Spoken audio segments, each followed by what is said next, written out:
ईमानदारी बची नहीं है। कितने लोगों को लगता है कि कंजूस नहीं हूं मैं, हाँ मितव्ययी जरूर हूं, जरूरत पड़ती वहां सब जगह खर्च करता हूं, लेकिन बेफिजूल का खर्चा मेरे से नहीं होता। हाथ खड़े करो दे।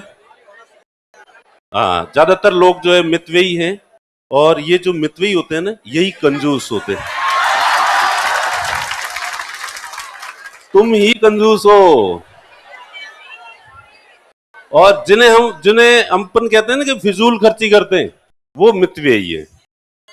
रियल फिजूल खर्ची करने वाला आदमी दुनिया में अपवाद स्वरूप 0.000000001% कोई हो तो हो, वरना बाकी सारे के सारे जो अपने आप को फिजूल खर्ची करने वाला मानते हैं वो मितव्ययी है, और जो अपने आप को मितव्ययी मानते हैं वो कंजूस है। और कंजूस कोई अपने आप को मानता ही, पैसे खर्चा करोगे तो पैसे अपने आप आ जाएंगे, ये फैक्ट है। देखो, आप पहले खर्चा कर दो, पैसे अपने आप आएंगे। लाइफ का ये तो फंडा आप रखो। ऐसा शाहरुख खान की मम्मी ने कहा था, ठीक है? अरे नहीं, रियल में हंसो मत, मैं चुटकुले के लिए नहीं कहा मैंने। शाहरुख खान का इंटरव्यू सुना था, मैं जब स्टूडेंट था तब उसका इंटरव्यू सुना था, जब वो नया नया एक्टर था, ठीक है? तो उसने ऐसे कि भाई, और अभी भी फेमस है शाहरुख खान, इस बात को बार बार दोहराता है, रिपीट करता है कि हालांकि शाहरुख खान के परिवार की स्थिति बहुत अच्छी थी, लेकिन फिर भी हर एक को लगता है कि उतनी भी अच्छी नहीं थी। तो उसने कहा कि घर की स्थितियां थोड़ी सही नहीं थी, तो मैंने घर से मम्मी से, पिताजी तो पहले एक्सपायर हो गए थे, तो मम्मी से वो पैसे लेता था।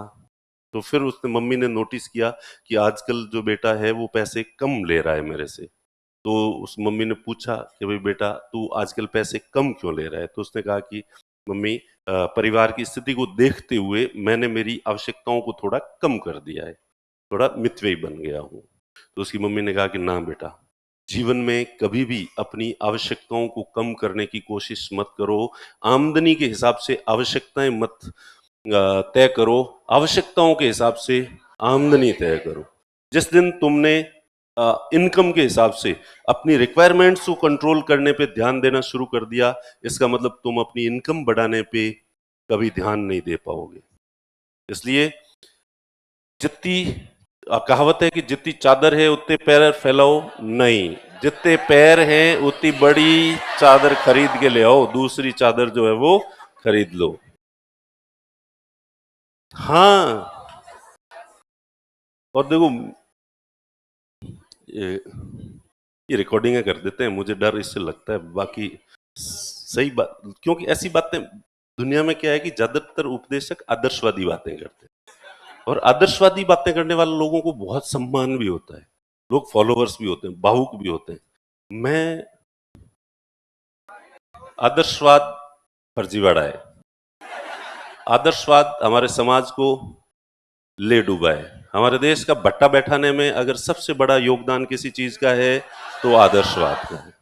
सब लोग आदर्शवादी बातें करना और आदर्शवादी बातें सुनना पसंद करते हैं, और मुझे ये बिल्कुल ही पसंद नहीं है।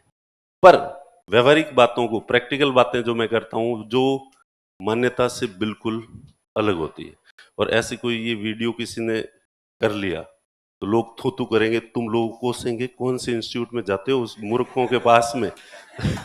वहां के लोगों को तो ढंग की बात करनी ही नहीं आती, ठीक है? तो मेरा व्यक्तिगत मानना यह है कि वैसे तो मेरे आसपास के लोग तो क्या कहेंगे, वो तो ऐसा नहीं कहेंगे, पर मैं सोच रहा था, मैं ऐसे कह रहा था कि मेरे आसपास के लोगों को पूछना, मेरी जो पारिवारिक स्थिति है फाइनेंशियली, वो कभी भी अच्छी नहीं थी, लेकिन फिर भी मैं कभी भी कंजूस या मितव्ययी नहीं था। मैं हमेशा अपने आप को कंजूस, मितव्ययी, और तीसरा कौन सा होता है? फिजूल खर्ची वाला। तो परिवार की स्थिति, जैसा भी बच्चों ने कहा कि सर पैसे हो ही नहीं, तो पैसे नहीं थे मेरे पास, नहीं होते थे, पर फिर भी जो थोड़े बहुत आते थे उनको मैं खर्च कर देता था, जितने ही आते थे मैं खर्च कर देता था। और इसलिए क्योंकि एक बंदे ने किसी दिन हम ट्रेन में जा रहे थे, हम कर रहे थे पैसे कमाना, तो एक कोई आदमी, मैं तो पता नहीं कौन था, ट्रेन में ही मिला था, उसने मुझे हमें कहा, हम 3-4 दोस्त थे, उनको कहा भाई साहब एक बात बताऊं? हाँ, मैं कब